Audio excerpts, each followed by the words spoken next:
Don't eat fruit. That will make you fat. Just eat meat, which is full of saturated fat and hormones and cholesterol and antibiotics and all of these things that do not belong in the human diet. I got excited. I started telling everybody, go vegetarian, go vegetarian.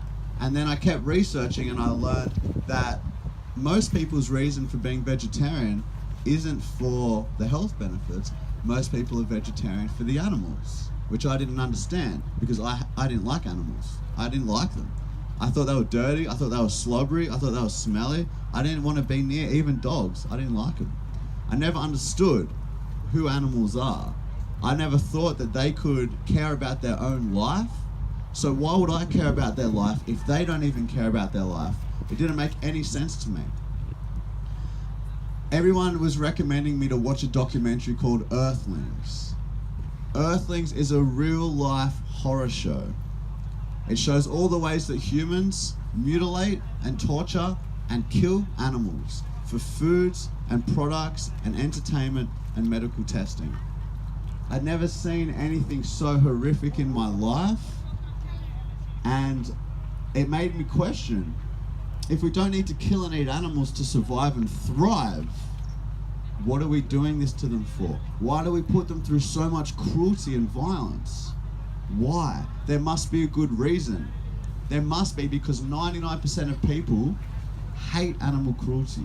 I didn't love animals, but I still didn't like animal cruelty. If I saw someone punching a pig in the face, I'd go over there and stop him. I'd put my own safety on the line to stop someone hurting an animal. Even though I didn't love animals, I can still see an injustice. Now, before I saw Earthlings, I thought we needed to eat animals to be healthy. So animal slaughter, killing animals for food, I didn't feel there was anything wrong with that. I felt no guilt about it. But when I saw animals being slaughtered and their babies taken from them and having their throats opened up just for a snack because we like the way they taste, I thought, this isn't okay. I'm not okay with this. I'm not a cruel, violent person. I don't hate animals to the point that I want them to die just so I can have a snack. You know, I'll eat something else. I know oppression when I see it. I know cruelty and violence when I see it. And it's one thing if it's necessary for our survival. But when I learned that it wasn't, I couldn't think of any good reasons why this was happening. So I looked. The best justifications that there are taste, habit, tradition, and convenience. And none of those are anywhere near a good enough reason to be so brutal to the most innocent and vulnerable beings of this planet. Our fellow Earthlings. We feel so separate to them, but we're so similar to them in so many ways. We have a heart that beats, we have a brain that thinks, eyes that see, we breathe, we eat, we sleep, we feel pain, we suffer, we desire to have peace and not be in pain. We have everything that matters in common with other animals because we are animals. Humans are animals too. The reason why we're as sophisticated in this way as we are is simply because of our voice box, a complicated voice box that gave us the power to be able to communicate with a sophisticated language. And because of that language, we're able to share information each generation and build on that generation and build and build. That is the main difference between us and other animals, a sophisticated voice box. And we think we're so superior to them when we're the ones destroying this planet. And we're the ones that we call ourselves civilized and humane, yet they're the ones being pushed down the line at the slaughterhouse for taste, habit, tradition, and convenience. How is this civilized? So I became, in that moment, a vegetarian for the animals. I thought, it's not about health. That's great. It's a bonus that you can be healthy like this as well. But this is about justice. This is about doing the right thing. And as someone who tries to help people out of their suffering, this is hurting these animals, buying these animal products, paying someone to slaughter these animals. Because that's what I was doing. You know, when I paid a human to kill another human, we go down equally for that murder.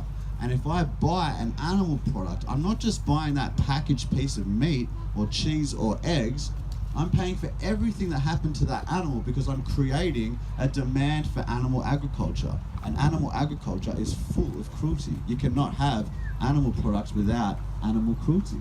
They are the same thing. I became vegetarian for the animals, and I was very excited to share this important message.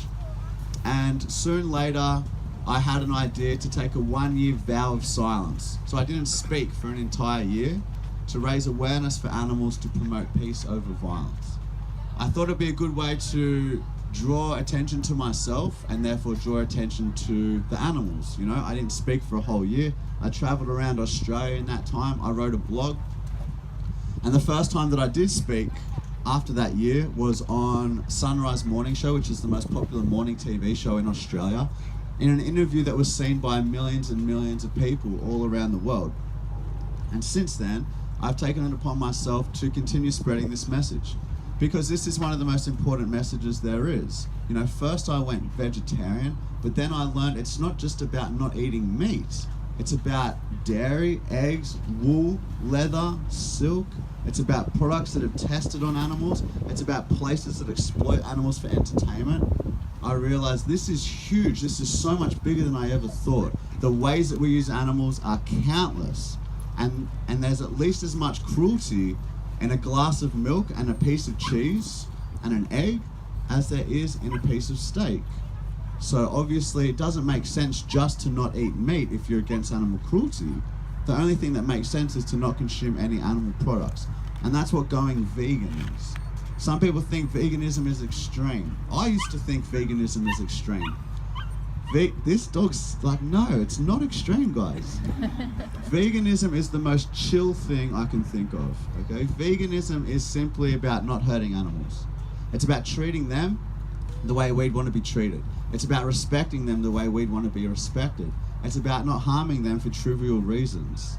They're the most innocent and vulnerable beings on this planet. Therefore, they should be afforded the most care and love and compassion, because they can't fight back. They don't even have a voice that we listen to. Even when they scream, oh, maybe they do have a voice. Even when they scream and when they cry, we still don't pay attention to their screams and cries, simply because they look different to us on the outside. They have covered in feathers or scales or wings or fur. And how many times have we got it wrong? How many times have we discriminated against others because of the way they look on the outside? We used to discriminate against women. Men discriminated against women and said we are unequal, men are superior, women are inferior. Now a lot of us realize how ridiculous. Just because there's men and women, that doesn't make anyone, your gender doesn't make you more or less superior. How ridiculous. Not long ago, slavery was legal in America, and it still is in some countries. How ridiculous to think that because of the color of your skin, you deserve to be the slave and property of somebody else. That's like saying people with blonde hair should be the slave of people with dark colored hair. It's ridiculous, right? We know that now. What were we thinking? Oh my God, so many people suffered and died. And now what do? They look a little different on the outside of us. They're a different species. So we're speciesist. We call it speciesism, where we treat them like our slaves, like objects, like egg-laying machines, like milk-producing machines, and then we kill them when they're not profitable anymore. And we do it because they look different.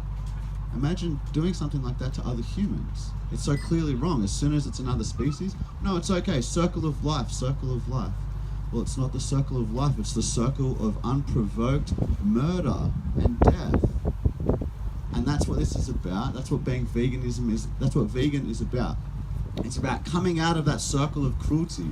It's like a cult to think that we can humanely kill these animals and we slaughter them. And it's like a ritual that on Christmas we have this big feast with dead bodies on our table.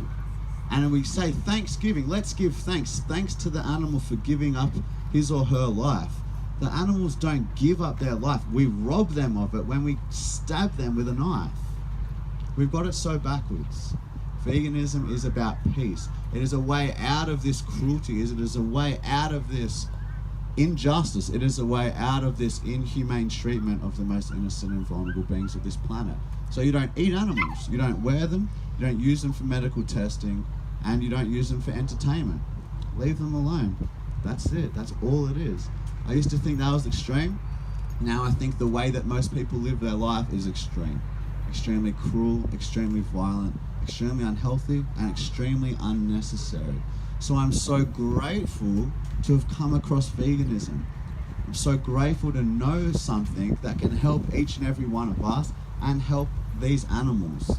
There are 1.5 trillion animals we abuse and kill every year for foods and products that we're better off without. This is a way out of all that violence. It's exciting. So what I want to tell you today is how we can spread this message. How do we get other people to understand what this is about? How do we get other people to want to change? Some people think change is so hard. Oh, I could never change. I could never give up meat. I could never not eat cheese. I used to say those things too. Now I eat better than ever before. I love food more than ever. I feel better than ever. I wouldn't go back to not being vegan even if there was no animal cruelty, because I love how I live now. So how do we get other people to understand this? First things first, you need to see yourself. Well, first things first, if you're not vegan, step one obviously is to become vegan. Step one is to learn how to become vegan. It's very easy. There's websites dedicated to it all over the internet. There's videos dedicated to it all over the internet. You type in "how do I go vegan" into Google, there's a million different approaches that you can take. Some people go vegan overnight, some people go vegan over 2 weeks. Some people go vegetarian then vegan. Some people choose a few vegan recipes for breakfast. When they've got that sorted, they choose a few vegan recipes for lunch, then dinner. Boom, sorted. When they run out of toothpaste next, they get a toothpaste that hasn't been tested on animals. It's easy. It's so easy. And the food's delicious, and there's millions of delicious vegan recipes. All your favorite recipes can be veganized. Vegan sausages we got over here. Vegan ice cream we got over there. Vegan shepherd's pie. Vegan burritos. Vegan nachos. Vegan cake. Vegan everything. And you wouldn't even know that it's vegan. You wouldn't even know the difference. So it's exciting. So that's how we, step one, number one, become vegan. Step onto the side of justice and respect. Live in alignment with what's in your heart, that animal cruelty is wrong, that doing the right thing by others is right. The least we should do is be vegan. It's not extreme. Anything less than being vegan is extreme. Step two is to help others do the same. What more can you do in your life that is so positive? What more can you do in your life that will literally add years to your friends and your family's lives to reduce their chances of suffering from horrendous diseases so much? This is one of the best things you can do for your friends and family. What else can you do in your life that is so simple, that can happen through just conversations with people, that can save billions and billions of animals by spreading this message? You know, one person said to me, eating animals is bad karma. And since then I've spread a message to millions and millions of people. Sometimes one of the best things you can do is have these conversations. So that's step two, help others do the same. How do we help others do the same? Firstly, when you go vegan, what you're going to notice is that everyone's got a lot of questions. What about free range? What about humanely slaughtered animals? Where do you get protein? Where do you get iron? Where do you get calcium? What happens if we don't eat animals? Won't they take over the world and eat us? There's lots of questions out there. So the first thing you need to do is to learn the answers to all these questions. When people have a long list of objections, because they've been brought up thinking that you need dairy for calcium, that you need meat for protein, that there's nothing wrong with free range, that there's nothing wrong with humanely slaughtering an animal. People have a long list of objections, and there's about 100 of them all up, but generally people ask about 10. There's about 10 main ones that people have. When you learn the answers to all these questions, which doesn't take long at all, when you start becoming an educated vegan, an educated activist, and you can start answering these questions for people, you start crossing their objections off their list. When you cross their objections off their list, each objection crossed off is them taking a step closer and closer and closer to becoming vegan, to doing what's best for them and for the animals. The main questions, and how to answer the questions. A lot of people will say something like, what about humanely slaughtered animals? Isn't that okay? They lived a good life, you know, and they just had one bad day. Isn't that okay? When you answer questions, don't just answer one question. Answer lots of questions. So if someone says, what about humane slaughter? You can say, well, think about it this way. If I have a brother and I treat him good his whole life, he free ranges his whole life, and then one day, in his sleep, I shoot him in the head, boom, and he doesn't feel a thing, and he doesn't see it coming. Is that okay? Is it okay to do that? Is that humane murder? Can I say it to a judge? It's a humane murder. I even ate him afterwards, so relax. Of course not. There's no humane murder. There's no humane way to kill someone who doesn't want to die. It's murder. And we call it slaughter. It's still murder. We're still murdering these animals. Just because they're a different species, this is still murder. There's no humane way to murder an animal either. Humane means to show compassion. There's nothing less compassionate. There's nothing less compassionate and less humane than taking the life of somebody who wants to live. That's why no matter how I murder my brother, I'm still going to go down for a long, long time in jail, because taking someone's life who doesn't want to die is one of the most strongly punished crimes in our society. And that's because taking a life is one of the most cruel things that we can do to somebody. You literally rob them of their entire gift. You rob them of their entire future, of every single moment of experiencing life that they could have had. So it doesn't matter how they're treated at the slaughterhouse. It doesn't matter, because we're still robbing them of that gift. Now, in saying that, humane slaughter, you would never want it to happen to you, would you? You know, when people say, what about humane slaughter? I say, would you like to be humanely slaughtered? What if someone humanely slaughters your mum?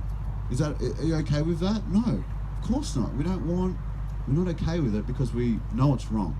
So it's the same with these animals. They don't deserve to die. It's such a slap in the face. It's so disgraceful that we can even consider labeling it humane. It's just a word used by industry to make us feel better about our choices. They're tricking us. They don't care about us. They don't care about the animals. They slit their throats every single day. They don't care about our health. It's killing us.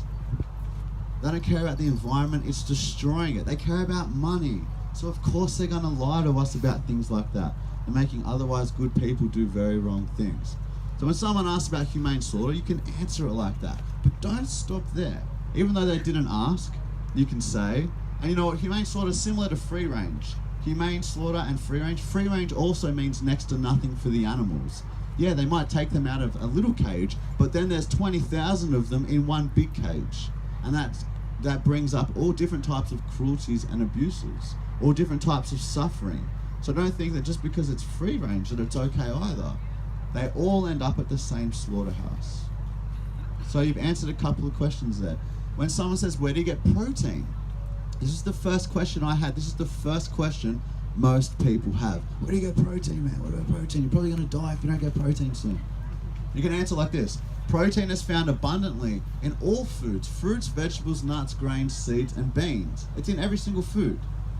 You only need enough protein to get by. You don't need a crazy amount of protein. In fact, if you're eating enough calories, just generally enough calories for your body, by default, you're getting enough protein. So you don't even need to worry about eating high protein foods. All you need to know is that you're getting enough calories for your body.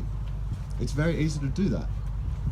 You don't need to eat a crazy amount of food or anything like that. You're automatically getting enough protein. In fact, the world record holding strongman is a vegan. He's got no problem getting protein. Mr. Universe is a vegan. World champion arm wrestler is a vegan. World record holding ultra marathoner is also a vegan. None of these athletes have problems getting protein. So don't worry about it. You don't have to worry about protein. In fact, you answer another question they didn't ask. In fact, the studies show that there are less deficiencies, less vitamin and nutrient deficiencies on a vegan diet than there are in a standard diet. So you're likely to have even less problems about getting the right nutrition, because you're taking this piece of meat off your plate, which has no fiber, which is full of saturated fat, cholesterol, hormones, and you're replacing it with fibrous foods with high nutrient density. So you're likely to be getting more nutrients. You don't have to worry about iron and things like that. It's in plant foods. Calcium, it's in plant foods. So you've answered that question as well. So this is how we do it. You start crossing their objections off the list. There's about 10 main questions that people have. What about plants? Don't plants have feelings? A lot of people ask this. I never met someone who cared about plants until I went vegan. As soon as I went vegan, everyone became a plants' rights activist. I don't know. Plants. All right, let's talk about them. I mean, I don't know. I think it's obvious, but some people mustn't. Look at the difference between a plant and a dog. See, that's an aware being. It has its own life. It's alive. These are alive too, but there's no one home. There's no individual in there. There's no brain. There's no pain. You need a brain to have pain. You need a brain to care about being eaten. Plants don't care about being eaten. When you pull off a bell pepper, another one grows back. When you rip off a dog's leg, another one doesn't grow back. You know what I'm saying? These are meant to be eaten. That's why in their raw natural form, fruit is delicious. You try to rip off an animal's leg and eat it in its raw natural form. It's not delicious. It's disgusting and will make you sick because we're not meant to eat those things. Now back to plants. No, they're not sentient beings. They don't have a brain. They don't feel pain. Even if they did feel pain and suffer and didn't want to die, humans do need to eat something. We need to eat to survive. And unfortunately, veganism isn't perfect. We're still going to cause some harm. It's about causing the least amount of harm possible. When it comes to feeding animals, we need to feed animals 6 to 12 times more food than what we can take from them. So to get these animals fat enough to eat, we give them all this food and we take back this very small amount. That means 6 to 12 times more plant casualties. 6 to 12 times more plant killing. You understand? So even if plants did have feelings, still the path to least harm is to eat plants, because it kills so many more plants when we feed them to animals. This is how we help people, right? There's so many lies out there, there's so many myths out there, there's so many things that people believe that are wrong. And that's so sad, because they've been taught that from the industries that want to sell us their products. It's like the dairy industry in Australia. I don't know about here, maybe a similar story. In Australia, we have a food pyramid. Do you have a food pyramid here? The food pyramid was created by the dairy industry. Of course they're going to put dairy on there because they want us to buy those products. So it's a very corrupt system. Similarly, there's a new documentary out called What the Health. And they went to the Cancer Foundation in America.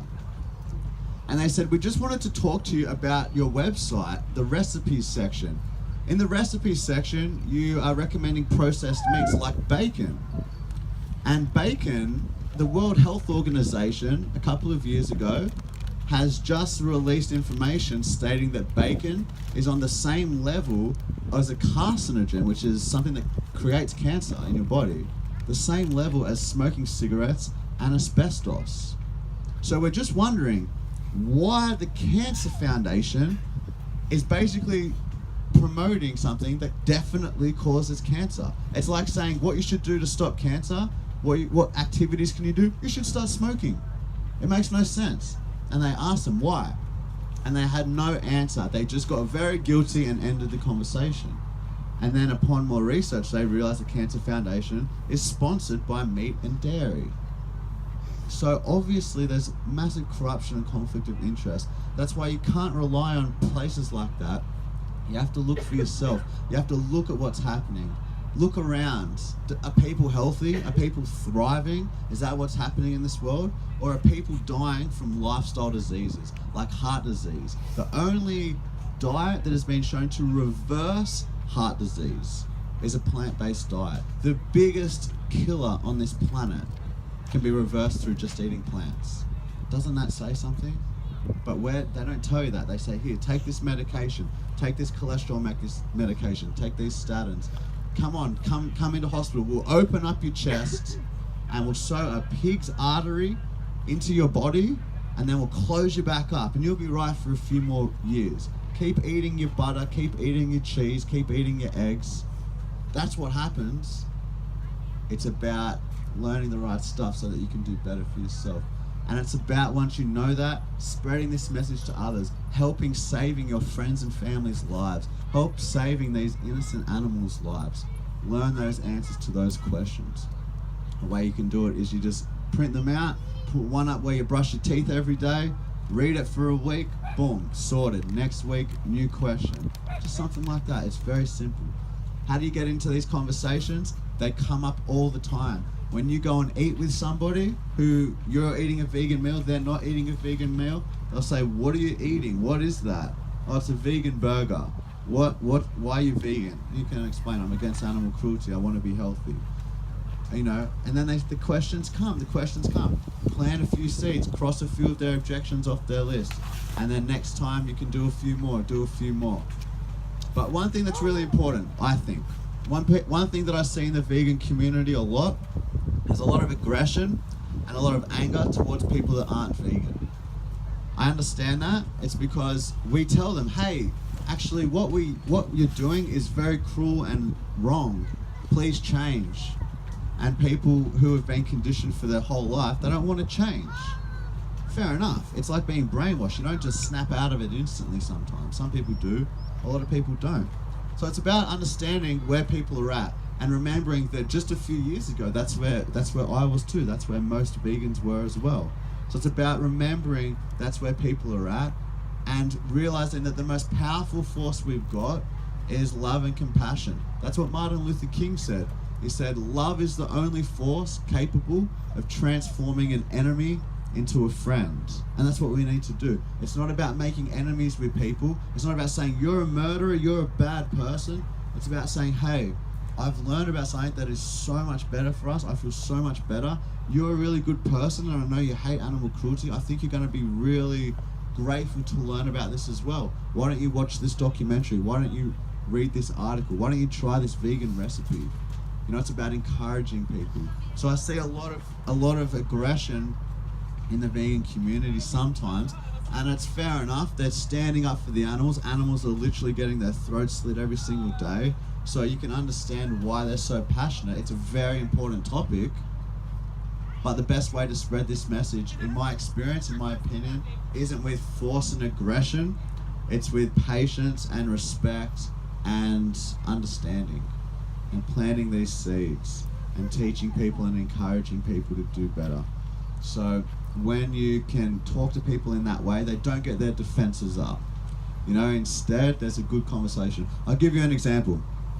When I was doing a speech once in Australia, a couple of people walked in and they were very angry with me. Like, they were glaring at me like this, and just there was a lot of aggression coming from them. And then in the question and answer part, the man put his hand up. It was a man and a woman. The man put his hand up and he said, that's all well and good, James, but what about the farmers? And I said, oh, okay, he's obviously a farmer. And I said, look, I'm sure you're a great person. I got no problem with you. It's the actions that cause harm that I have a problem with. I think we should look after farmers. I think we need to find an exit plan for the farmers so that we can help them transition into something more ethical and more sustainable. And we talked for about 20 minutes, back and forth. And he was very aggressive and I was trying to be very chill. And there's three options we've got when we're talking to people.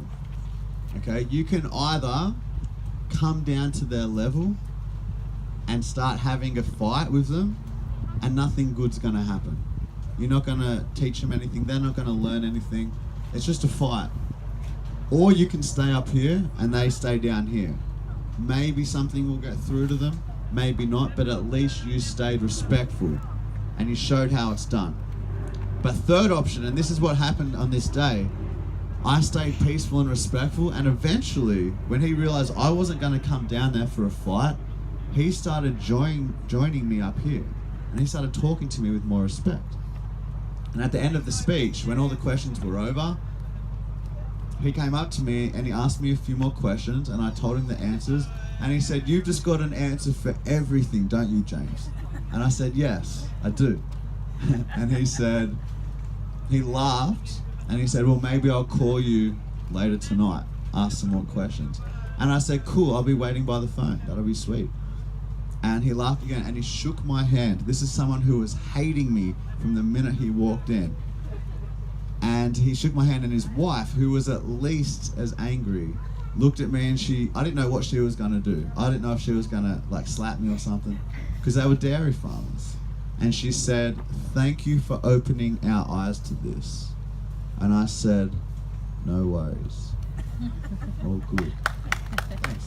Yeah, I was pretty happy about it. Does that mean that these people went vegan? Nah, it doesn't mean that. Maybe. I probably not, actually. But what it does mean is that they walked out of there, they learned something, some seeds were planted. They didn't walk out of there hating vegans. They walked out of there going, "Damn, that guy had a point, and he was a really nice guy." You know what I mean? It's changing this stereotype of this angry, aggressive vegan and making this a welcoming party, a party that everyone wants to join because it's fun and it's happy and it's healthy and it's the right thing to do, and we can all live better lives because of this. So it's about showing people that and not making it out like it's this aggressive party where everyone's angry. And nah, it doesn't have to be like that, man. Be happy, be a shining example, and model the behavior that you want to see in this world. Do you want to see a loving, compassionate, respectful world? Well, you have to model that behavior. You have to show everybody how that's done. You have to be respectful. You have to be compassionate. You have to be loving. You don't get that kind of a world with more violence. You know?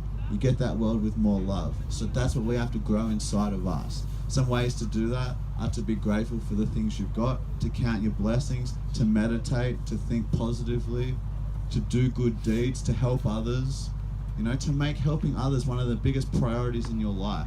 That's one of the best things you can do.